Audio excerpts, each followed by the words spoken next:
Olá, meu nome é Samuel Fazendeiro, sou professor do curso de Psicologia da FANS. Hoje a gente vai estar falando um pouquinho, na aula de seminários para a turma do 5º e 7º período de Psicologia sobre os métodos de procedimento científico. Bom, os métodos de procedimento científico nada mais são do que etapas. Essas etapas elas vão visar objetividade e precisão na pesquisa científica. Então, quando a gente for fazer um texto, quando a gente for desenvolver uma pesquisa, seja ela um TCC, seja ela uma dissertação de mestrado, seja uma tese de doutorado, seja um artigo publicado na revista, a gente vai dar de cara com a metodologia. Como que a gente vai fazer essa pesquisa? E a partir daí a gente vai precisar de escolher um método ou uma combinação de métodos. Para quê? Para garantir a objetividade, para a gente chegar no nosso objetivo e também para garantir a precisão disso, ou seja, a precisão que vai falar para a gente o tempo para ser feito, como que isso vai ser realizado e se é viável de se fazer isso. Bom, esses métodos, geralmente são combinados. É muito difícil você ver a pessoa utilizar um procedimento de método isoladamente. Ele vai utilizar combinados referente à natureza da pesquisa, referente à própria singularidade do pesquisador e da pesquisa que ele está desenvolvendo. Em ciências humanas, a gente vai ver aí basicamente 7 métodos principais que são os mais utilizados. Dentre esses 7 eu vou citar cada um deles e vou falar um pouquinho também sobre cada um para a gente estar desenvolvendo. O livro de referência que a gente está utilizando é o livro de metodologia científica, mas esse assunto você pode encontrar em qualquer livro relacionado à metodologia científica, não necessariamente o que a gente está utilizando, então dá para pesquisar em vários outros locais. Bom, os 7 métodos então: histórico, experimental, observacional, comparativo, estatístico, clínico e monográfico. São esses 7 métodos que a gente vai estar falando um pouquinho nesse vídeo. Vamos lá. O método histórico. Geralmente o método histórico ele vai ser para acontecimentos ou instituições do passado. Só que tem uma grande questão aí. Ele vai verificar a influência dessas questões, dessas instituições, desses acontecimentos na atualidade. Então, assim, quando a gente vai fazer uma pesquisa para levantar alguma coisa que aconteceu no passado, geralmente a gente vai utilizar muito do método histórico, que ele consiste também a gente entender melhor a história daquela instituição, aquele acontecimento, contextualizar aquilo socialmente para verificar qual é a influência disso hoje, na nossa realidade, no que a gente tem desenvolvido aí ao longo da contemporaneidade. Bom, o segundo método, então, vai ser o método experimental. Esse método experimental ele vai ter variáveis. Essa é a questão aqui bacana que a gente pensar nesse método. Dessas variáveis, elas vão estar ligadas a condições controladas para fazer esse experimento. E a gente vai verificar esse resultado e que a variável produz no objeto. Ou seja, a gente vai ter, por exemplo, um laboratório, a gente vai ter determinada questão para desenvolver, para ver como que ela funciona, e a gente vai ter várias variáveis. Essas variáveis, cada um experimento eu vou modificar uma variável, vou ter um grupo controle, e a partir dessas modificações eu vou ver a influência dessas variáveis em relação àquilo que eu estou desenvolvendo. É experimentação básica mesmo.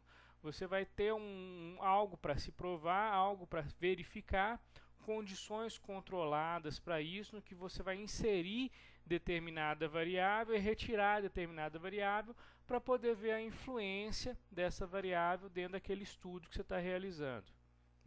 Estudos em grupos, por exemplo, de repente vai entrar uma pessoa e fazer tal coisa, qual que é a reação?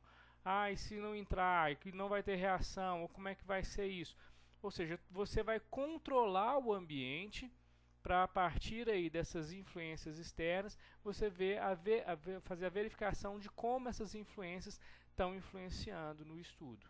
Então, condições controladas e variáveis para verificar o efeito que essa variável produz no objeto de estudo. O terceiro método vai ser o método observacional. No método observacional, ele é muito semelhante ao experimental. A diferença aqui é que você não vai ter, né, um controle, né, das variáveis, né? Você vai poder descrever aquilo que aconteceu sem ter um controle das variáveis.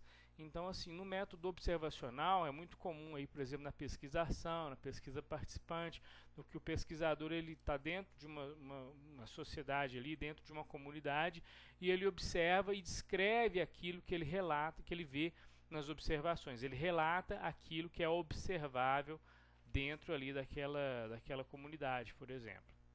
Bem, o quarto método que a gente vai trabalhar então hoje vai ser o método comparativo.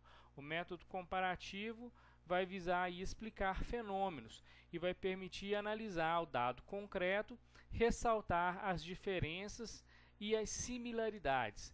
Então, no método comparativo, que a gente vai fazer o quê? Como o próprio nome diz, uma comparação. A gente vai comparar, por exemplo, grupamentos sociais.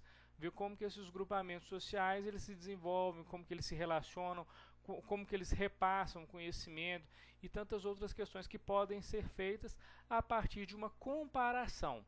Método comparativo, então, ele vai visar uma comparação, por exemplo, aí de grupamentos sociais, que você vai poder comparar um grupo com o outro, né?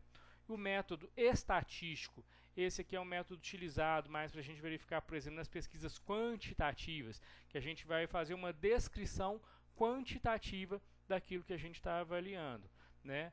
Ele vai, ele, na verdade, ele não vai trazer respostas verdadeiras, respostas absolutas, porém, fazendo uma análise quantitativa, você vai ter uma boa probabilidade das respostas que você encontrar serem verdadeiras. Você vai pegar uma parte de um universo, né, que você vai pesquisar, vai fazer determinadas questões e a partir dessa boa parte você vai poder ter uma boa probabilidade de que aquele questionamento ele reflete ali o pensamento daquela comunidade, daquele grupo, por exemplo, né? Geralmente é feito por questionários, por exemplo, que a gente pode fazer para várias pessoas, tem um número maior, geralmente, de respostas, e a gente pode inferir que a maior parte das pessoas ali daquela população que a gente buscou analisar, eles vão desenvolver daquela forma, eles vão dar aquele tipo de resposta também quando perguntados, né, sobre aquele assunto, aquela questão. Bom, o sexto procedimento de método que a gente vai trabalhar hoje vai ser o procedimento clínico. Esse procedimento ele vai tratar diretamente aí da relação entre pesquisador e pesquisado, né? O que é importante nesse tipo de método clínico é tomar cuidado com generalizações.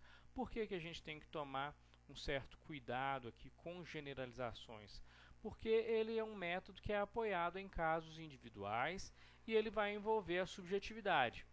Uma pessoa que desenvolveu muito esse método foi o próprio Freud, né, com os clientes dele, e ele, a partir aí do relato daqueles indivíduos, né, mas também levando em consideração a subjetividade, ele vai entender melhor aquela história. O que tem que se tomar cuidado aqui é fazer uma generalização e colocar isso como geral para todo mundo, que de repente não é. Muitas coisas aqui vão ser influenciáveis, né? Por exemplo, período histórico, o indivíduo está, a camada cultural na qual ele cresceu, ele se desenvolve, né? A realidade socioeconômica, né? A idade, o gênero e várias outras questões, né? E a própria subjetividade, construção dessa subjetividade, ela vai estar inserida aqui nesse método. É um método muito interessante, muito desenvolvido, principalmente em estudos de caso aí na psicologia, porém a gente tem que tomar um certo cuidado com generalizações. Esse é um ponto que a gente não pode deixar de ressaltar aqui nesse tipo de método. Bem, o sétimo e último método que a gente vai trabalhar aqui hoje vai ser o monográfico. O método monográfico ele vai ser um estudo de um caso em profundidade. Esse estudo em profundidade de um único caso, porém ele vai ser representado ou representativo de muitos outros casos. A gente vai estudar a fundo um caso específico, né, parecendo aí um pouco, bem parecido com o método clínico, mas aí a gente vai tentar estudar isso mais profundamente, né, o monográfico, e aí a gente vai tentar desenvolver algum tipo, né, de representatividade em outros casos. É o que a gente vê, assim, por exemplo, também em um estudo de caso sobre determinado assunto, né, um tema atual, por exemplo, como a pandemia agora, e aí você pode estudar, de repente, um grupo de indivíduos que está aí mais isolado em casa, e ver quais são os efeitos desse isolamento nessas pessoas, mas estudar profundamente ao longo de todo o desenvolvimento, e aí ter algum tipo de generalização disso também, ter algum tipo de representatividade para outros grupos, similares para outros grupos da mesma forma. Ou seja, ele é bem parecido com o método clínico, a diferença aqui é que a gente já vai estar buscando sim uma, de certa forma, generalização, porém a partir de um estudo aprofundado desse determinado caso. Beleza?